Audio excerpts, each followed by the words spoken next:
Welcome to my channel. Today we will be talking about where you can send and receive money with Remitly.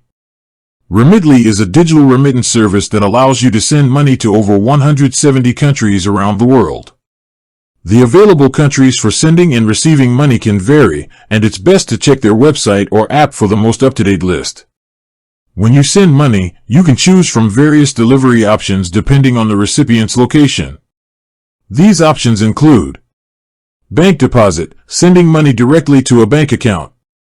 Cash pickup, the recipient can collect the cash from a partner location. Mobile money, transferring money to a mobile wallet. Home delivery, having the money delivered to the recipient's home. To receive money, your loved ones don't need to have a Remitly account. They can receive the money through one of the delivery methods you choose. The process is simple. You create an account, select the country you're sending to, choose a delivery method, and enter your recipient's information. Then, you pay for the transfer and your money is on its way.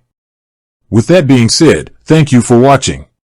For more finance videos, kindly check my page. Please like, share, comment, and subscribe to my channel. Thank you.